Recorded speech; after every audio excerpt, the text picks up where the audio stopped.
काजी फाइज ईसा और आमिर फारूक इस्तीफा दें, तहरीक इंसाफ ने अवामी मुतालबात सामने रख दिया। हाई कोर्ट जजेस के खत के मामले पर पाकिस्तान तहरीक इंसाफ की कोर कमेटी का आज इजलास हुआ। इजलास के बाद प्रेस कॉन्फ्रेंस करते हुए मुख्तलिफ रहनुमाओं ने कहा कि अब हमारी प्रेस कॉन्फ्रेंस का वक्त गुजर चुका, अब हम पूरे पाकिस्तान से एक तहरीक का आगाज करेंगे। हम सुप्रीम कोर्ट और हाई कोर्ट के दरवाजे पर भी जाएंगे। खान साहब ने कहा है कि पूरे मुल्क में एहतजाज किया जाए। चीफ जस्टिस ने कल फुल कोर्ट इजलास के बाद साबित किया कि खत के पीछे क्या मुहर्रकात हैं। हाई कोर्ट के जजेस के खत का तमाशा होते देखा। क्या एक नामजद मुलजिम को यह हक है कि वो अपने मुकदमे में जज बने? ये सब लोग मिलकर मजाक कर रहे हैं। तहरीक इंसाफ इस सब को मुस्तरद करती है। हर उस हद तक जाएंगे जिसकी आईन और कानून इजाजत देता है। जुडिशरी अपनी इंडिपेंडेंस खुद एग्जीक्यूटिव के सामने फरोख्त कर रही है, जो कि नहीं होना चाहिए। अमेरिका को खुश करने के लिए साइफर केस बनाया गया और मुंतखब वज़ीर आज़म को कैद कर दिया गया। गुज़िश्ता रोज इस्लामाबाद हाई कोर्ट में साइफर केस की समाअत हुई। चेयरमैन इमरान खान के वकील बैरिस्टर सलमान सफदर ने दलाइल देते हुए कहा कि दफ्तर खारजा के एडिशनल सेक्रेटरी ने बयान दिया कि साइफर मामले पर अमेरिका ने मैसेज भेजा। क्या ऐसा हुआ कि अमेरिकी नाज़िमुल अमूर के कहने पर साबिक वज़ीर आज़म और वज़ीर खारजा को जेल में डाल दो?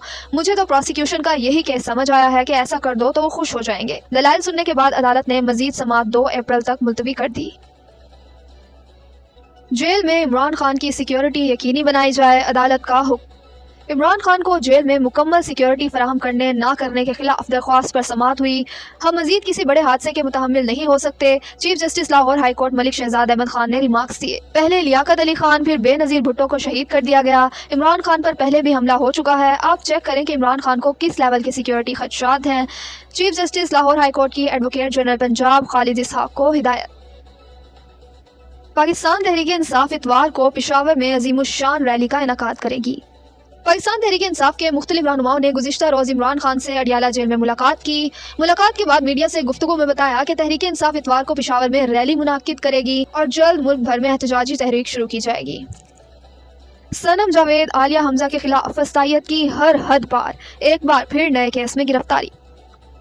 आलिया हमजा और सनम जावेद को दीगर कारकुनान के हमरा 2 रोज कबल अदालत से जमानतें मिली थी, मगर एक बार फिर सनम जावेद और आलिया हमजा की मियाँ वाली में दर्ज जाली मुकदमे में गिरफ्तारी डाल दी गई।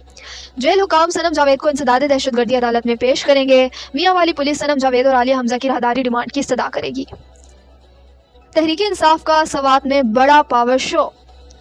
ब्रेकआउट में पाकिस्तान तहरीक इंसाफ का इमरान खान की रिहाई और मुराद सईद की मंजर आम पर लाने के लिए एहतजाजी मुजाहरे में हजारों शहरियों ने शिरकत की और इमरान खान की फौरी रिहाई का मुतालबा किया। तहरीक इंसाफ ने ज़िमनी इंतखाबात के लिए उम्मीदवारों का ऐलान कर दिया। ज़िमनी इंतखाबात 2024 पाकिस्तान तहरीक इंसाफ ने मजीद 4 नशिस्तों पर उम्मीदवारों का ऐलान कर दिया।